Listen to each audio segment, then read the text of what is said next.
Analysis of Dietrich Bonhoeffer's The Cost of Discipleship in Relation to Authoritarian Regime. My fellow citizens of all nations. Last year I wrote my master's thesis related to this topic, and right now I'm going to share with you the important discoveries I made while I was writing this thesis. And it was quite depressing and scary to write, to be working on that topic, because if we look at what is going on right now, there are a lot of similarities. If we look at the Russian aggression toward Ukraine and toward Georgia before, we see sort of a lot of similarities. And in this video, I'm going to share with you these exact discoveries I made. Now, usually I should be starting this in order, basically. I should be explaining to you what is cheap grace and what is valuable grace, and who was Dietrich Bonhoeffer, and etc. But I'm going to skip all that, and I'm just going to tell you that Bonhoeffer was an average priest in Germany when Germans had this crazy government in power, basically this National Socialist Party. And I'm just going to tell you about the most disturbing discovery Bonhoeffer made during his life, because he was imprisoned by National Socialists and he was trying to get rid of the leader of National Socialists, but he failed and he was executed. But before I talk about that, let's ask a simple question right now. Who do you think is the biggest and most diehard supporter of authoritarian regimes? Who do you think supports the authoritarian regimes the most? Well, while I was writing my master's thesis, actually, I had certain questions I wanted to answer during this research.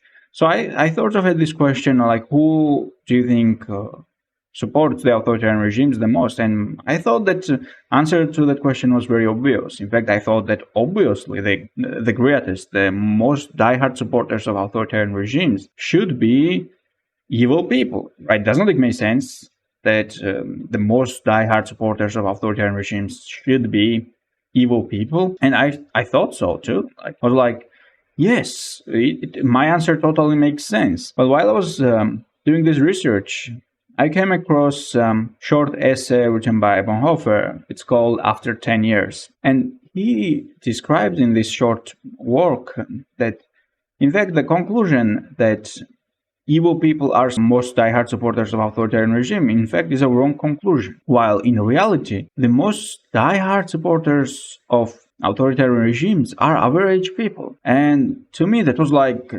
what?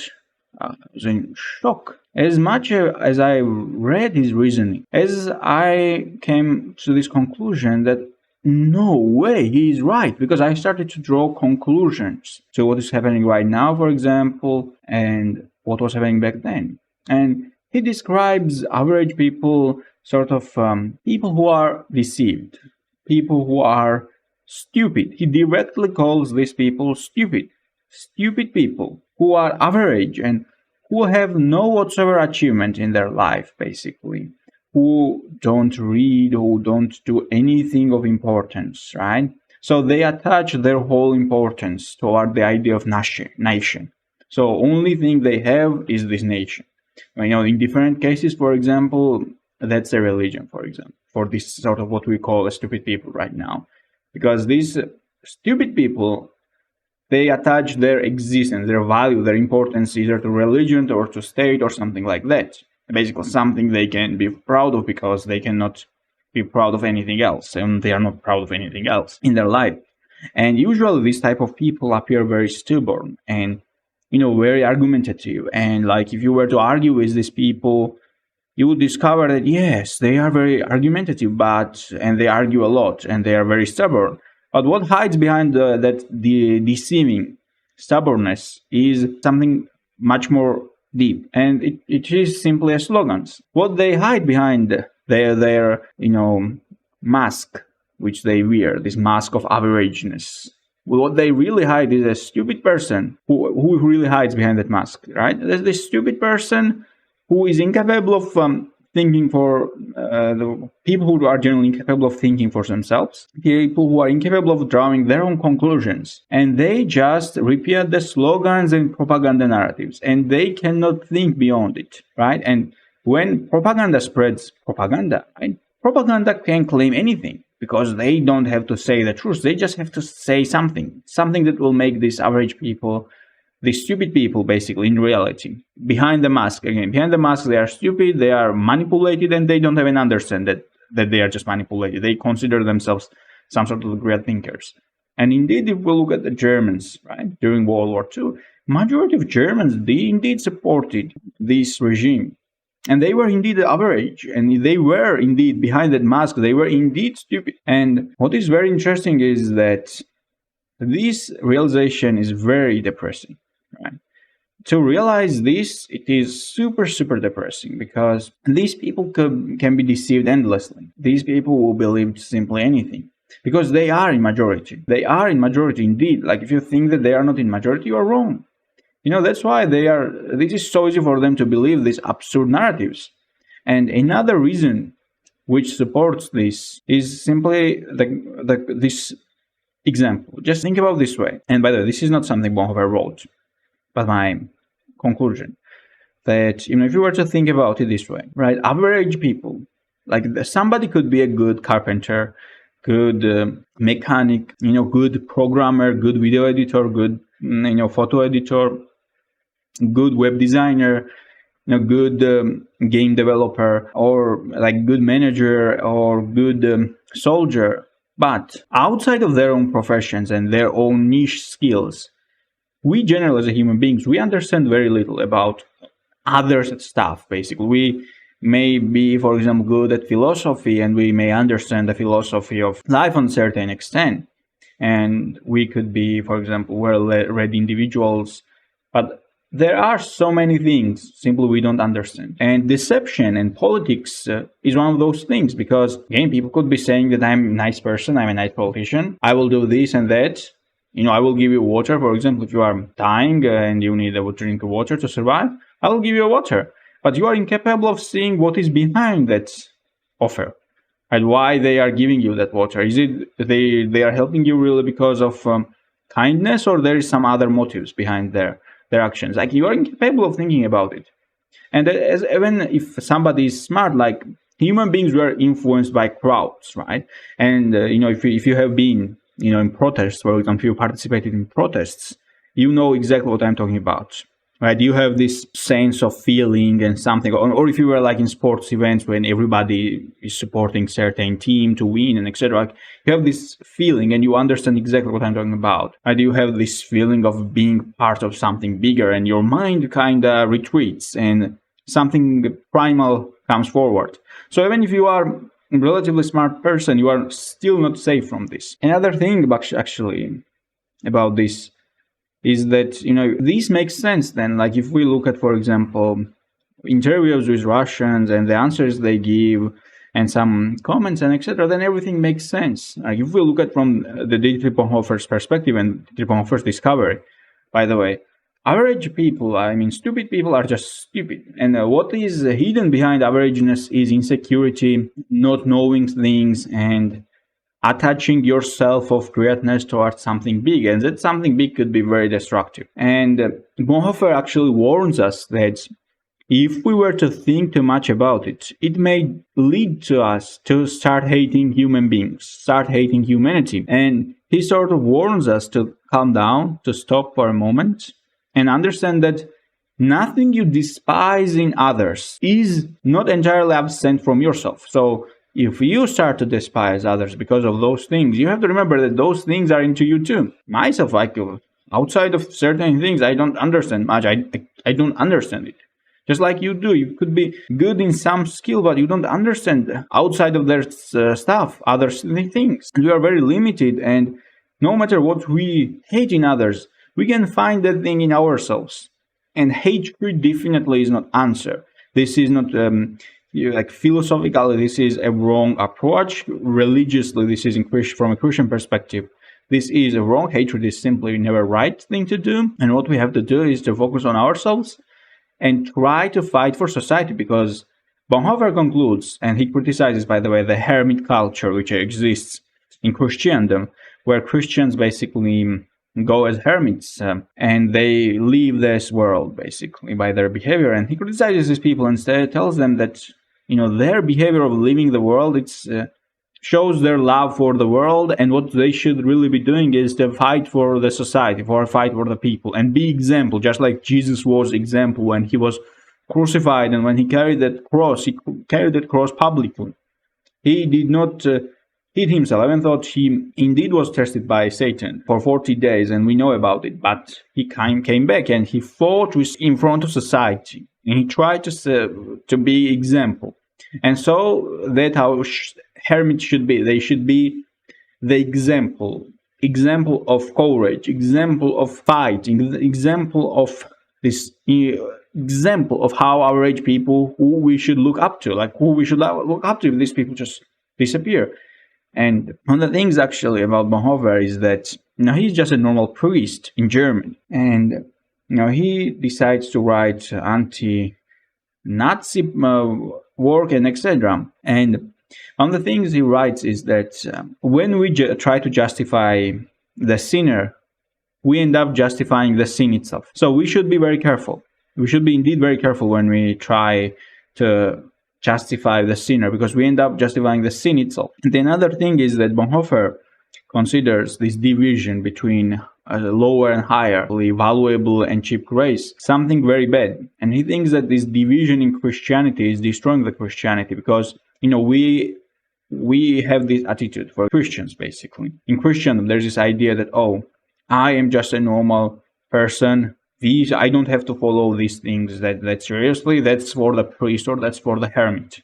But there are actually a basic stuff everybody has to follow. And it is not just for the priest, and it is not just for the hermits. And yes, this division is very harmful for Christianity in general, and it brought nothing good so far for Christendom. And he also criticizes this idea that men should consider it honorable to obey. Even though he criticizes German society as well, because in German society to obey is considered some sort of a great virtue, he says that for a Christian, you should give Caesar to Caesar's and God to God's, as we know from the Bible and as Jesus said. But there are certain moments that if Caesar asks you something and you clearly know that that's against principles of God, right? Then you have the right as a Christian to ignore what Caesar demands from you. And you are under no whatsoever obligation to fulfill that order if you for sure know that that order somehow opposes the will of God. And you simply can ask yourself, like, what would Jesus do? And behave that way. Also, the another thing is that not knowing something is hardly any excuse. Like, why? Like, why didn't you knew it? What hindered you from researching? Sometimes we have to distance ourselves from the crowds, actually. This would be on my conclusions from this work, because most of the time we could be part of the madness. And we should distance ourselves from the crowd and to see the reality. For example, crowds are very irrational, and this is their greatest strength and greatest weakness.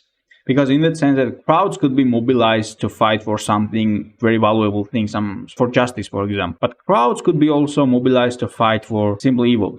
Not against evil, but for evil. And they would not know that. Also, crowds disregard themselves, right? For example, during the war, like when Russians invaded, there came out, news about how certain soldier, for example, blew himself up to destroy the bridge, so the Russian tanks would not be able to cross it. Now, that is extraordinary behavior, and that's very typical for crowds, because when somebody is part of a crowd, they become selfless. While if, somebody had been much more calmer, they would be like, maybe blowing myself up is not that sort of a best decision ever, and I can do something else. Maybe there's a better choice. So, crowds have that sort of characteristic. And another thing, by the way, is that I mentioned to you that Bonhoeffer was killed. Now it is interesting, why was he killed? Very few people know that actually Germans wanted to write and publish their own, the Bible was actually prepared, that their own specific Bible, which supported their own specific claims, conspiratorial claims. But they were incapable of publishing that Bible because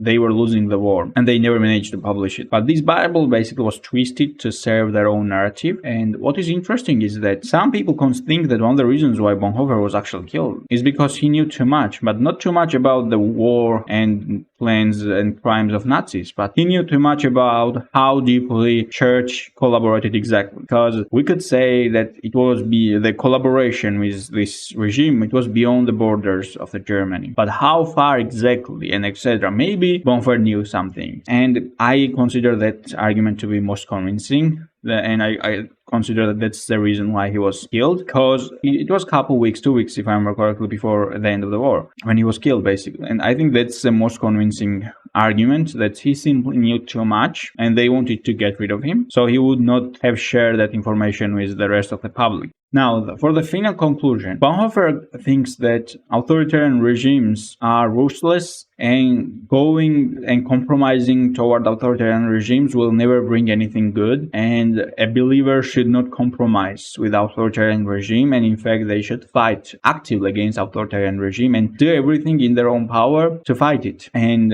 Bonhoeffer himself, with his own life, was example of how hard he tried to get rid of the authoritarian regime. He wanted to get rid of the Führer, and he failed, and he did everything. Basically, his life is example. And by the way, I forgot to mention, but one of the reasons why I closely paid attention to his life was not because I was interested in his biography, but in Christian culture generally. The life of a believer is just as important as a written text of a believer. In fact, more important than the written text of a believer, because even though Bonhoeffer wrote the Cost of Discipleship, it was not still tested, right? And he, in his life, with his living example, he tested. He, with his life, represented the Christianity. He was tested by life, and he proved himself by his behavior. And that's why it is very important to pay attention. And it is very important to pay attention to the life of a Christian as well. Not just what Christian says or generally talks about, because at the end of the day, behavior shows everything else. And in a final conclusion, even though that Jesus said to obey the Caesar and give Caesar his and God's his, at the end of the day,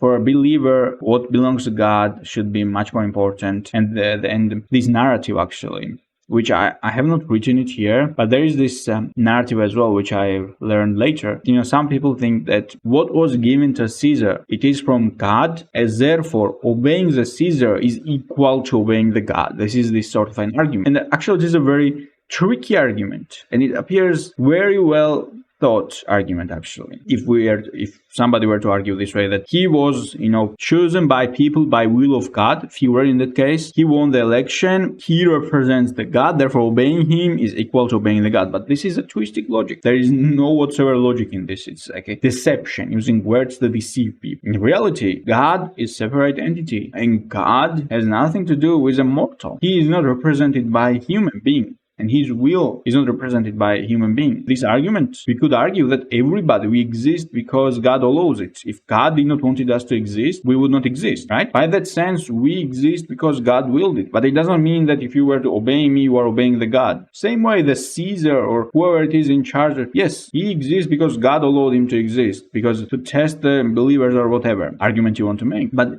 he still is not equal to the God. God is God. His teaching is his teaching, and the human being is human with all his shortcomings. And no one, by the way, no one should in any shape or form try and make you believe this sort of idea that they are somehow equal to the God. This is just not true. And this is all deception and lies. They are not equal to God. They are just human beings. And it is not even clear who and how they were chosen, because according to Christian tradition, the world is not exactly ruled by principles of kindness. In fact, the opposite is true. So from this perspective, obviously, if you're a believer, if you're a non-believer and if you don't believe, then obviously for you, it's in the first place, you don't consider anyone to be chosen by God and etc. So these arguments, you don't need it all. But yeah, this is it. And don't forget to hit the like button, subscribe if you haven't already, and comment down below what have you learned today.